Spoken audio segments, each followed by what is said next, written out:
Bonjour!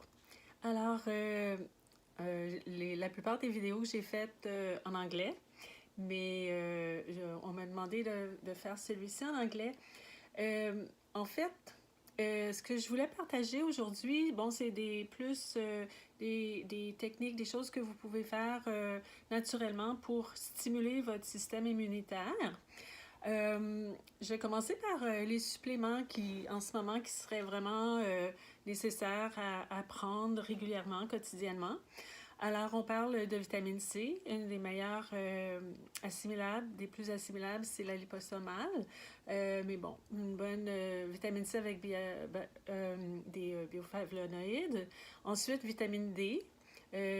Tous les jours, en fait, 10 000 unités. La plupart des gens, on est déficient, surtout ici avec l'hiver.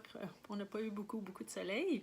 Et puis, la vitamine D aussi, ça renforce les poumons. La quercétine, qui est aussi très bon au niveau protection.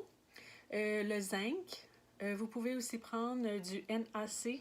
Ça, c'est pour ceux qui ont tendance à faire des bronchites. Alors, ça va aider aussi au niveau pulmonaire. Il y a des plantes aussi que vous pouvez prendre. C'est sûr que c'est mieux pas trop en prendre, mais les suppléments que je vous ai dit, c'est la base, en fait. Il y aurait aussi des teintures, que j'aime beaucoup, les teintures de Saint-Francis, d'astragal. L'astragal, quand même, si vous faites une fièvre, il faut l'éviter, mais c'est quand même une plante qui va stimuler, ou qui est adaptogène, qui va stimuler le système. Et Usnea, qui est USNEA, qui est très, très bonne pour aussi les poumons. Oui, c'est sûr, au niveau de la diète, éviter les sucres, l'excès de gluten, de produits laitiers si vous avez tendance à avoir beaucoup de mucus. Et aussi manger plus, par exemple, des légumineuses, des gourdes, comment qu'on appelle les gourdes, c'est comme des citrouilles et tous ces légumes, en fait, qui ont tendance à éliminer les fluides dans le corps, à ce niveau-là. J'ai lu aussi, bon, le Wi-Fi et tout ce qui est autour de ça aussi, une trop grande exposition, ça affaiblit le système immunitaire. Maintenant, il y a des points, depuis quelques années, je m'intéresse beaucoup, outre l'acupression, mais aussi à la réflexologie du visage. J'utilise pour ça, dans ce cas-ci, c'est de la réflexologie pour renforcer le système immunitaire au niveau du visage. Alors, vous pouvez utiliser une huile.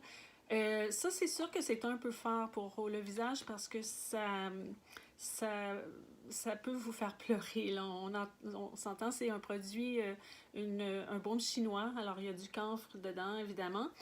Mais vous pouvez l'utiliser puis en mettre un petit peu en dessous du nez. Alors, là, c'est le mien. Je l'utilise perso.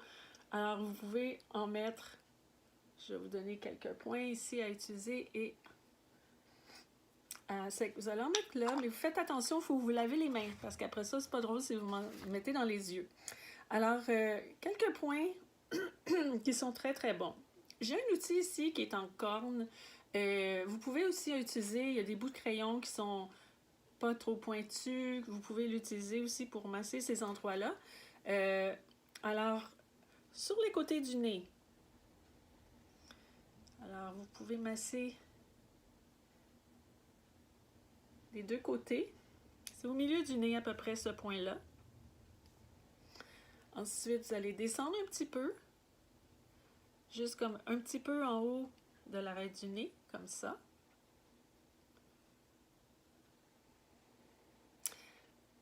Ensuite, vous allez aller du côté droit, comme un petit peu sur la pommette. C'est un autre point qui va stimuler le système immunitaire. Et aussi du côté gauche, mais un peu plus bas.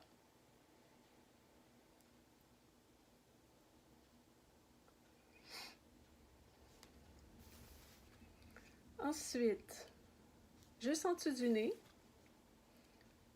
dans ces régions-ci,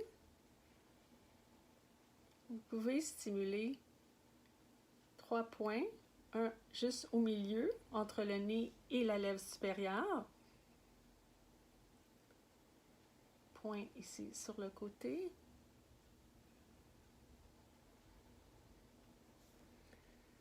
Ensuite, point au milieu, entre la lèvre, au milieu du menton en fait. Ici, et ces 2 points-là. Alors ça va aider pour vraiment stimuler le système immunitaire.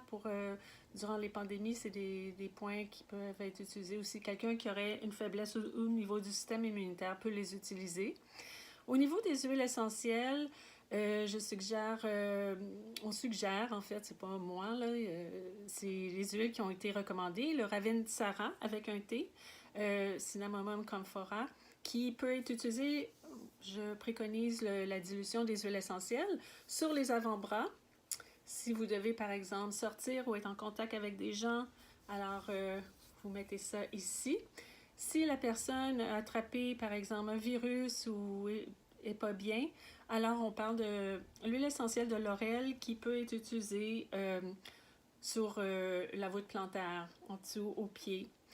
Il y a Zayat qui produit des huiles essentielles. Il y a un composé qui s'appelle Pandem aussi qui pourrait être utilisé. C'est sûr qu'il y a des huiles qui peuvent être utilisées aussi pour l'anxiété parce qu'il y a quand même beaucoup d'anxiété et de peur qui accompagnent ce qu'on vit, c'est normal. Alors, en diffusion, on peut mettre la lavande, par exemple, qui va quand même calmer. Le liang-liang pour les gens qui sont en général hyperactifs puis qui se sentent un peu frustrés parce qu'ils ne peuvent pas bouger. Alors, ça va aider aussi à apaiser à ce niveau-là. Le vétiver, il va être aussi, je l'aime vraiment quand on peut être beaucoup dans notre tête, beaucoup sur l'ordi en ce moment. On essaie de contacter les gens, on est sur Zoom, on est sur les réseaux sociaux. Alors, le vétiver va vraiment grounder. Bien sûr, faire des exercices, ça va être recommandé. Des points qui aident aussi au niveau acupression. Le point ici, Renmai 17, qui est juste au niveau de la poitrine, au milieu ici. C'est que vous pouvez le masser. Ça va aider à protéger aussi au niveau des boundaries. Et vous pouvez utiliser ça ici. Ces 2 points-là, très bon pour l'anxiété. Juste en dessous je ne l'ai pas en français, j'oublie mes mots. Juste ici en dessous de là, c'est clavicule, à côté du sternum. Et les points du poumon, aussi dans le coin ici. Ces 2 points-là, de chaque côté. Alors, vous pouvez simuler ces points pour à peu près 1 minute. Ça va être tout pour aujourd'hui et je vous remercie d'avoir écouté. Merci.